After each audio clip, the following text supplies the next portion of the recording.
Once upon a time, there was a king with 4 wives. One day, the king got sick and was on his deathbed. Afraid of being in the afterlife alone, he asked his 4th wife, which he loved the most, and bought her diamonds and gold and elegant clothing.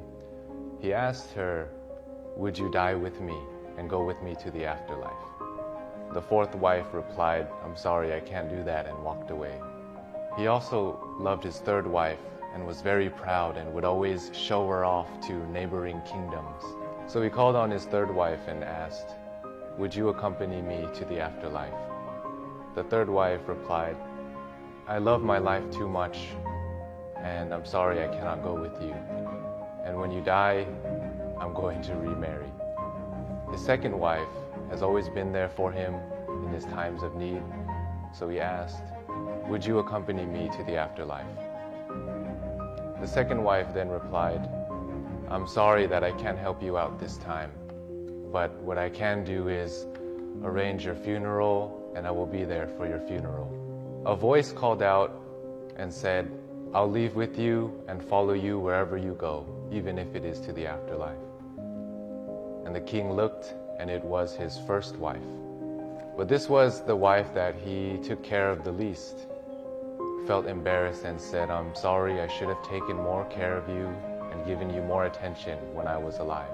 The moral of this story is that we all have 4 wives. Our 4th wife is our body.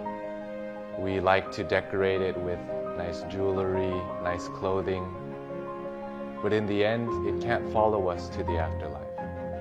The 3rd wife represents our possessions. We spend so much time trying to gather possessions, but in the end, they cannot follow us to the afterlife.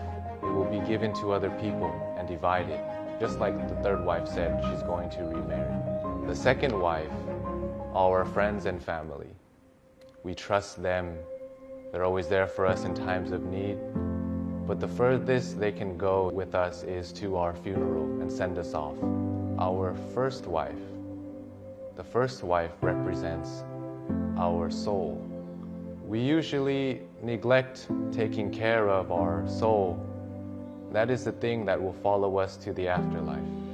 Care for your body. Keep it healthy.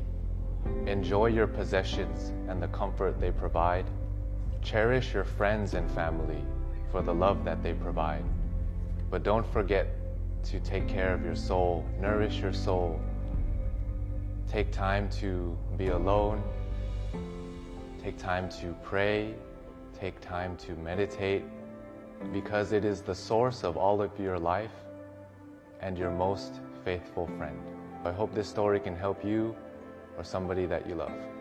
My name is Sean Buranahiran. Sawasdee krap.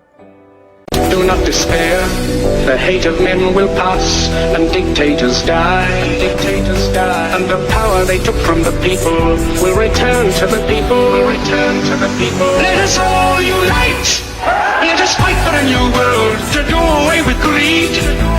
Now let us fight to free the